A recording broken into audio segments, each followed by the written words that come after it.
Have you ever wondered how a game comes to life? What sparks the idea? What shapes it?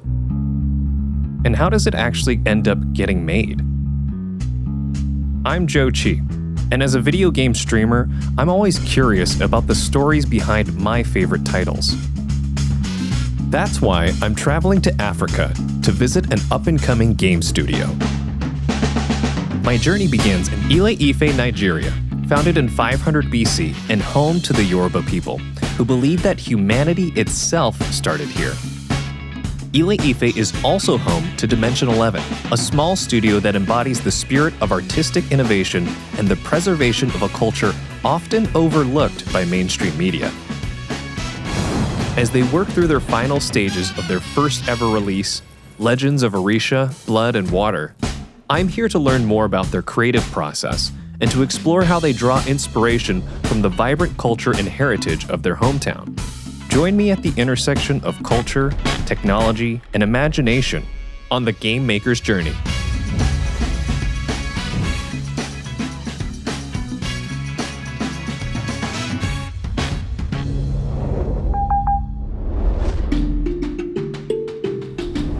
My first stop is the place where Dimension 11 was conceived, Obafemi Awolowo University, located just outside of Ile-Ife.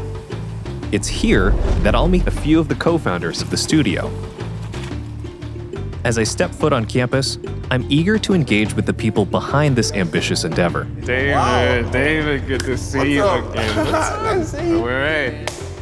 Thanks again for having me. Yeah. So tell me, what was the genesis for Dimension 11 Studios? I did my internship in a software company, but I had passion for games. And then I tried to do my internship in a games company, but I couldn't find any, right? I searched the internet. And you were looking in Nigeria specifically. Yes, in Nigeria. I mean, the school requires that you do IT in Nigeria. But you couldn't find any game studios in Nigeria. Yeah, so I pretty much just pitched the idea, right? I was like, you know what, guys, I think we have to start something.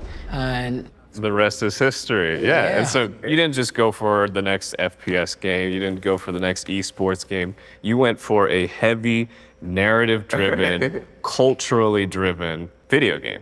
The whole Legends of Orisha for every one of us is that even though we are not as recognized, like with all the limitations we have, we could still put out something great.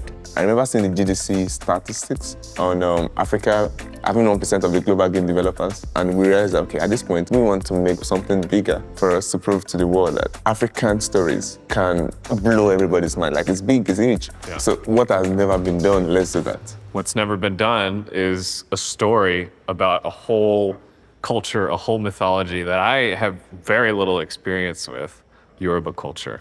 What does it mean for you to be creating a game based in that culture? the Yoruba culture wasn't written. It was passed down orally, right? And Ife is the cradle of the Yoruba culture itself. One of the things that has really helped is the fact that we're here in Ife. So we have access to locations, places, where we can learn directly from the people that have passed down this knowledge, right, from generations to generations to generations. And now we can put it in a game that, we can send to the world. I had no idea about the oral passing down of Yoruba history. It's the only way. There are no The only way. Yeah. And I can see why that's been a challenge to bring something like that to life. Yeah. Listening to these guys, I'm struck by the sheer weight of what they're trying to accomplish.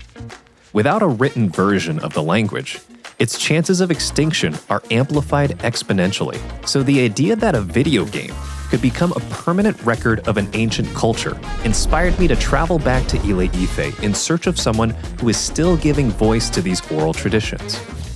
In the bustle of the vibrant city, I meet with Dimension 11's Yoruba cultural expert, Remy. So, Remy, after all this research and obviously the life that you've lived as a Yoruba person, what do you hope to bring over to the game? Well, we are reinventing the Yoruba mythology.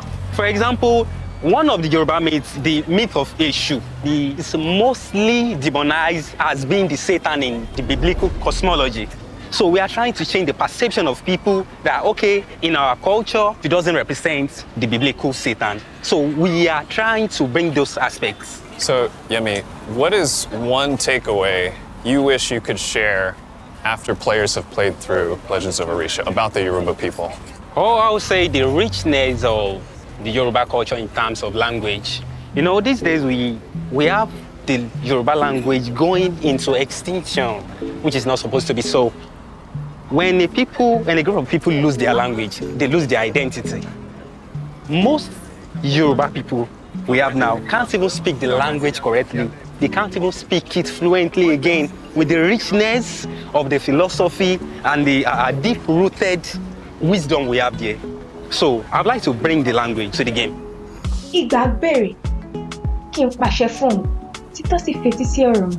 We need to revive that in order to revive the people history. Yes. Because language is part of the people. The people is their language, and the language is the people. And how you share the stories. Yes. And that's what you all are going to do at Dimension 11 Studios, right? Exactly what we are going to do.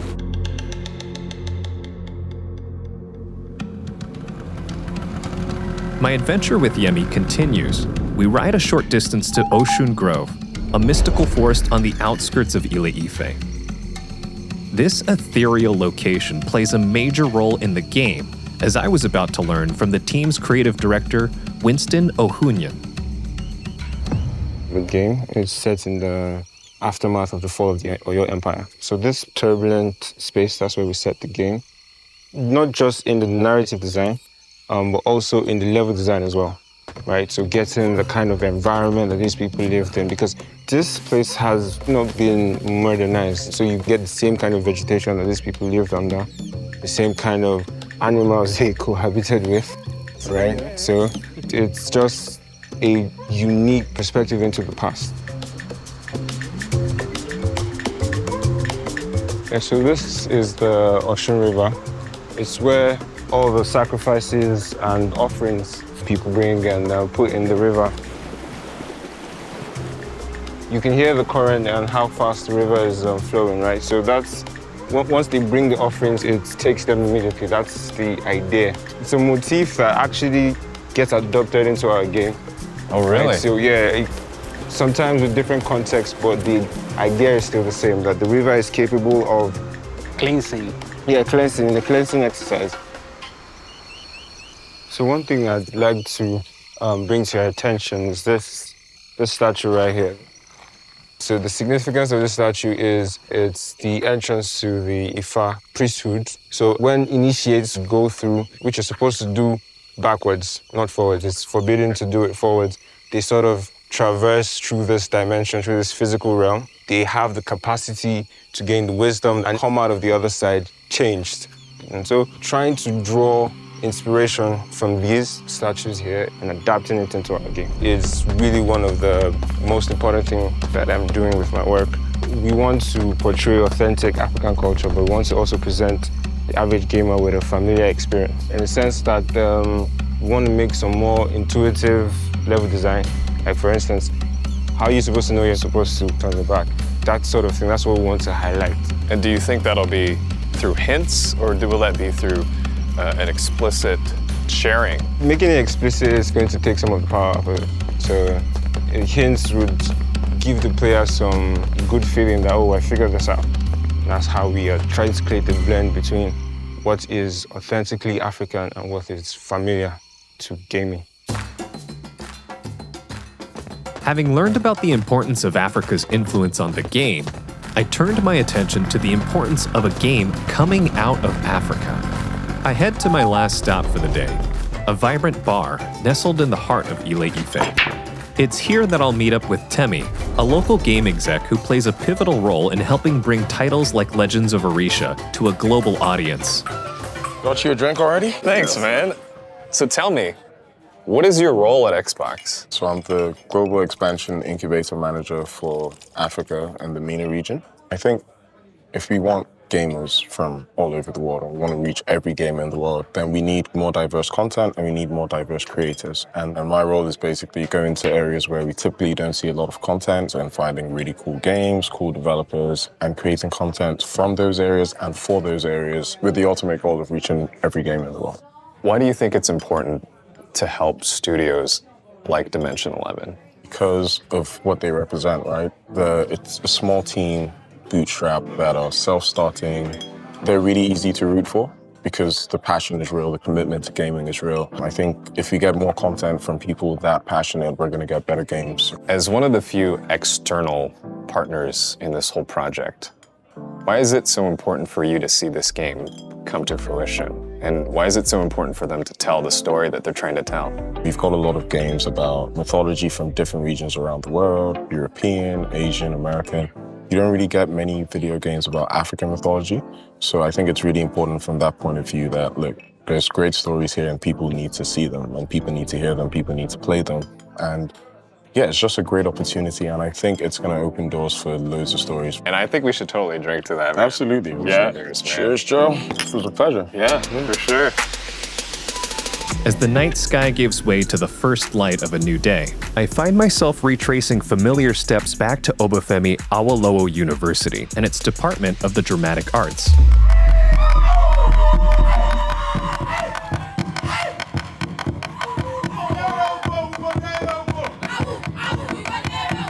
Here, I'll meet with Sharon Alabi, Dimension 11's performance director and motion capture actor.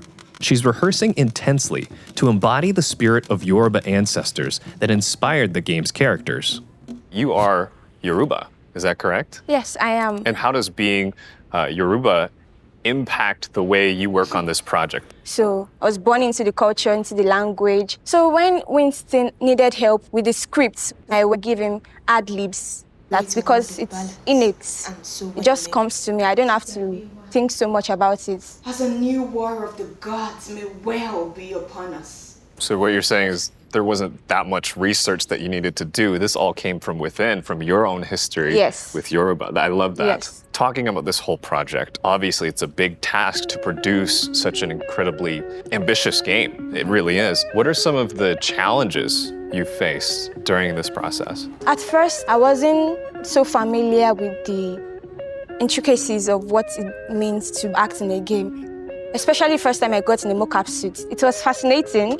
Wearing it makes you look like a ninja, actually. It makes the job easier because I learned that without the mocap, you have to animate each and every single action. And as you're actually moving, as you're acting yourself, what are some ideas that are flowing through your head to stay authentic and real to the story that Winston wants to tell? Just subtle details that makes it feel Yoruba-like. For instance, the way you flaunt your sword, it has to be original. Yeah. If you do like this, you could look, you could Flashing. look, yes. But as a Yoruba man, you want to exaggerate your movement because you're on the offensive side. So those details, that's what makes it Yoruba. And then you see yourself on the screens where your actions are being replicated. And then it's, wow. I was squealing inside. Oh my God, is that me? I was so excited. My joy knew no bounds than actually seeing myself on TV. I don't think any joy would have measured to that. So I cannot wait for the world to see what we are cooking up. Ever since I was young, I've always wanted to see myself in one of my favorite video games. Now, thanks to Dimension 11 Studios, I'm literally going to get to step inside the experience of the Yoruba culture. The wingspan is 180. Okay, 179. I'm going to strap you up with the mocap belt. Last but not least, the head. Those? Calibration complete. Are you ready to learn some moves? So it's like you're carrying it and then hacking. And hacking. You could do this. Put in more. Yeah, you could do better. The machete is not like a piercing weapon. Yes. It's slashing. I'm going to slash, you're going to block, you're going to slash, then I'll block. Okay, so death animation.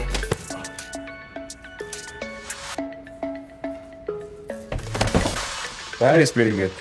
So, Who's this character I've been controlling on the screen? This is our main character, Remy. His full name is Remy, which is a Yoruba name that translates to comfort me in my time of sorrow. He has lived a life of violence. From a young age, he was recruited into the army of the Oyo Empire until the empire dissolved, and now he is currently on the search for identity.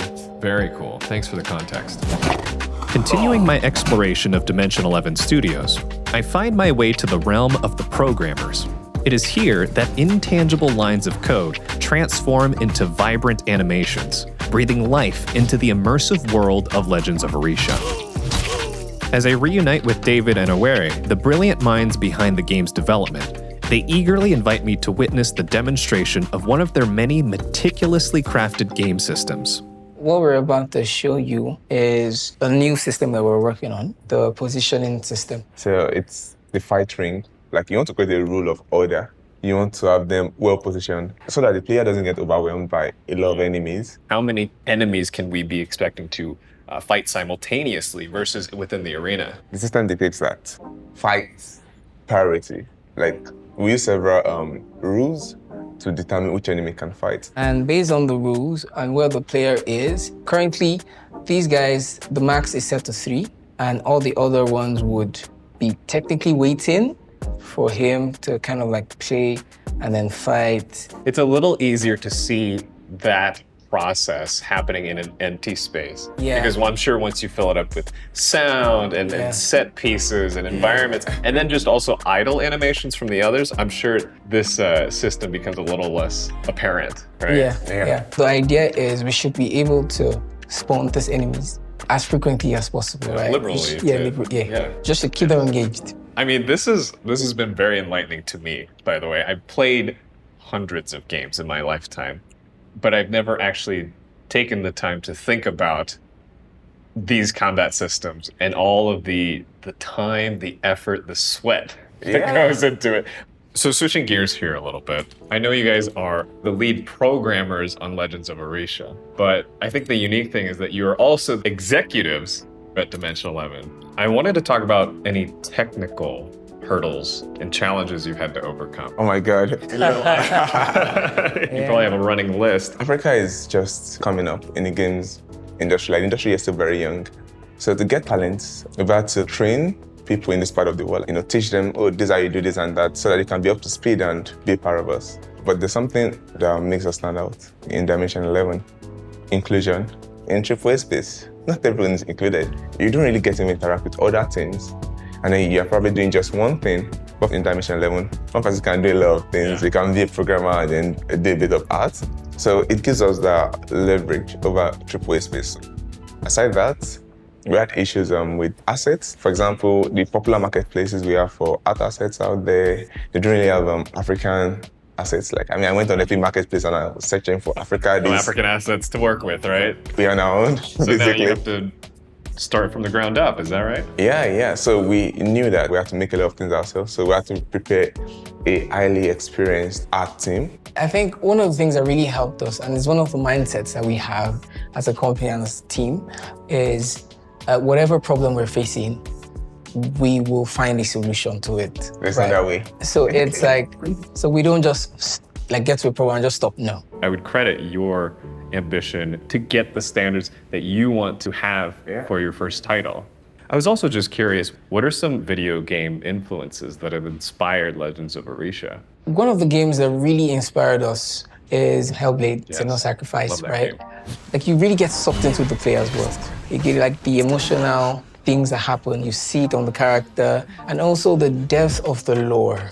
I think there are plenty Norse mythology games out there, but Senua really went deep into the culture, the good things, the bad things. They brought everything together, right? So we just had to look at the highest standard. So what is the best out there? And then we tried to ensure that we give our players the exact same feeling. I like that. And so where does the development cycle go from here? What stage are we at? Where do we go? In a couple months down the line, we should have the game at an alpha, right? And at that point, it is pretty playable. Yeah. And then from there, we'll take it to public beta testing, right? And from there, it's this launch date. Goes out there to everyone. Into the world.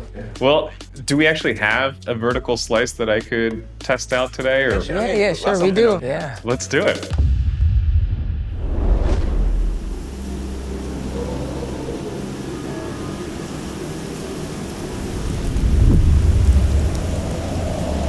On nights like these, he tortures me. He deforms my dreams for his own delight. I am nothing more than my past, my sins, or what he calls my destiny. This is what I've been waiting for. Let's go. Where am I? Remy, do you know me? Ife? No, I must be dreaming. This is yet another nightmare. Where do I follow? As the moment I've been waiting for since setting foot in Africa arrives, I find myself in a room filled with the very individuals who have shared their stories and poured their hearts into the creation of Legends of Orisha. Sorry, Sharon. As I sit before the screen, controller in hand, I am keenly aware of the weight of this experience. This is mocap, right? Yeah. It is not just a game. It is the embodiment of a rich tapestry of Yoruba culture, the culmination of countless hours of dedication, talent, and collaboration. With each button pressed, I am transported into a world where myth and reality intertwine, where the vibrant traditions and folklore of Ile-Ife come alive. Playing Legends of Orisha is more than just entertainment. It is the immersion into the collective spirit of a people, a celebration of their heritage and the stories that have stood the test of time. This whole experience coming to Ile-Ife has been the most profound thing for me as a gamer, and I could not thank you enough, Dimension 11 Studios. Once again, I am reminded of the overwhelming impact that video games can have as conduits of cultural expression and understanding. Reflecting on my own journey through Ile-Ife, I'm filled with a deep sense of gratitude for the remarkable individuals who've shared their stories, their wisdom, and their passion with me. This is one gamer who'll be connected to Yoruba culture forever, because while playing the game is one thing, nothing beats being walked, literally, through the real-life inspirations for the project. What an incredible adventure.